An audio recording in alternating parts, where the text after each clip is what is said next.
আল্লাহর হাবিব বলেছেন, আল কোরআনু শাফিউম মুশাফফা।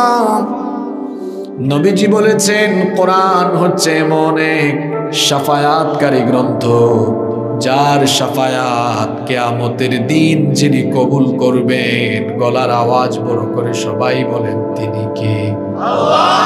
নবীজি বলেছেন, মান জাআলাহু খালফাহু কাদাহু ইলাল জান্নাহ। যে ব্যক্তি কোরআনকে তার জীবনের সামনে রাখবে, অর্থাৎ কোরআনুল কারীমকে তার জীবনে গ্রহণ করে, কোরআন পড়ে, কোরআন বুঝে, কোরআনের রঙে রঙিন হয়ে, কোরআনের আলোয় আলোকিত জীবন গঠন করবে যারা, কিয়ামতের দিন আল্লাহর কোরআনের শাফায়াত পেয়ে যাবে তারা। এই কোরআন আপনারা ছাড়লেন না, এজন্য কোরআন হাসরের মাঠে আল্লাহ তাআলার সাথে, আপনার পক্ষে আল্লাহর সাথে কথা বলবে, সুপারিশ করবে ততক্ষণ আল্লাহ আপনাকে মাফ করে দিয়ে জান্নাতে দিচ্ছেন না যতক্ষণ। সুবহানাল্লাহ। ওয়ামান জাআলাহু খালফাহু কাদাহু ইলান নার।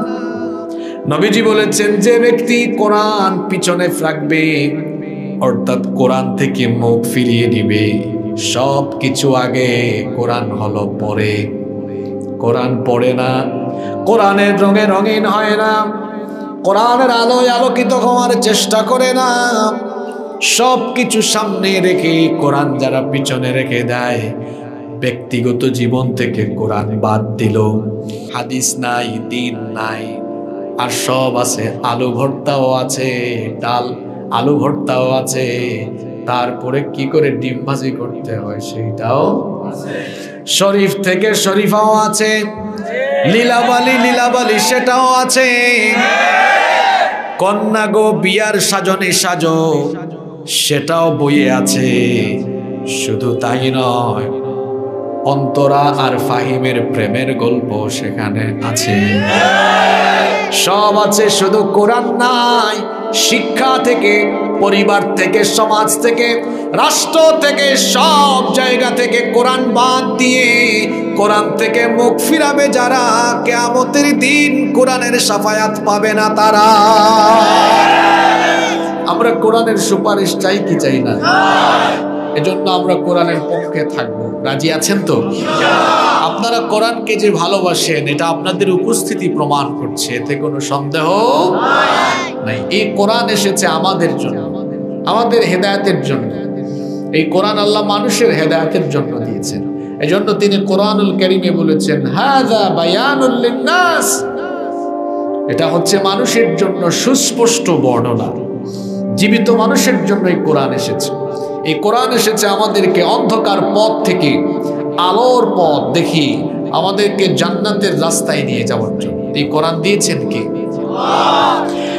এজন্য রব্বুল আলামিন সূরা ইব্রাহিমের শুরুতে বলেছেন, কিতাবুন আনজালনাহু ইলাইকা লিতুখরিজান নাসা মিনাল যুলুমাতি ইলান নূর। ও নবী, আমি আপনার কাছে এই কিতাব নাজিল করেছি, লিতুখরিজান নাসা মিনাল যুলুমাতি ইলান নূর,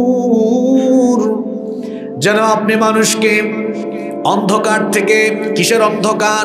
কুফরির অন্ধকার, গুমরাহির অন্ধকার, কুফরির অন্ধকার, গুমরাহির তমসাচ্ছন্ন অন্ধকার থেকে মানুষদেরকে বের করে যেন হেদায়াতের আলোয় উদ্ভাসিত করতে পারেন, জান্নাতের পথ দেখাতে পারেন। এই জন্য কোরআন যিনি নাজিল করেছেন তিনি কে?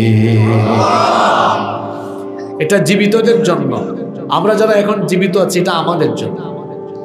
কিন্তু দুঃখজনক হলেও সত্য, আমাদের দেশে এই কোরআন জীবিত মানুষদের জন্য যত বেশি কাজে লাগানো হয়, তার চেয়ে বেশি মরা মানুষের জন্য কাজে লাগানো হয়। একজন মানুষ যখন মারা যায়, তার জন্য খতমের উপরে খতম। বিষয়টা এমনও হতে পারে, যার জন্য খতম দেওয়া হয়েছে বা খতম দেওয়া হচ্ছে, ওই লোক জীবিত থাকা অবস্থায় সারা জীবন কোরআনের সাথে বেয়াদবি করেছে। যার জন্য কোরআনের মাহফিল, যার জন্য কোরআনের খতম দেওয়া হচ্ছে, হতে পারে এই ব্যক্তি সেই ব্যক্তি যে জীবিত থাকা অবস্থায় কোরআনওয়ালাদের সাথে বেয়াদবি করেছে, যার জীবনের গোটা জীবনটাই কোরআন বিরোধিতায় চলে গেল। সেই ব্যক্তি মারা যাওয়ার পরে তার কবরের পাশে দাঁড়িয়ে যদি সারা দুনিয়ার আলেম ওলামা, এমনকি কাবা শরীফের ইমাম, মসজিদ নববীর ইমাম সাহেবরাও যদি ওই কোরআন বিরোধী লোকটার কবরের উপর দাঁড়ায়া কিয়ামত পর্যন্ত খতম দেয়, ওই খতম ওই কোরআন বিরোধী মৃত লোকটার কোনো ফায়দা, কোনো উপকারে আসবে না। আপনি জীবিত থাকা অবস্থায় কোরআনের বিরুদ্ধে সারা জীবন কাজ করলেন, আর মরার পরে খতম দিয়া জান্নাতে চলে যাবেন। জান্নাত কি এত সোজা? কথা বলেন না কেন? এটা জীবিত মানুষের জন্য। জীবিত থাকা অবস্থায় আপনি কোরআনের হেদায়াত নেবেন। আজকে আমরা মোনাজাতের আগ পর্যন্ত পরিপূর্ণ মনোযোগের সাথে কোরআনের হেদায়াত নিয়ে বাড়ি ফিরার মন মানসিকতা নিয়ে পুরো আলোচনা শুনবো ইনশাআল্লাহ। আল্লাহ আমাদেরকে তৌফিক দান করেন। আমি আর কথা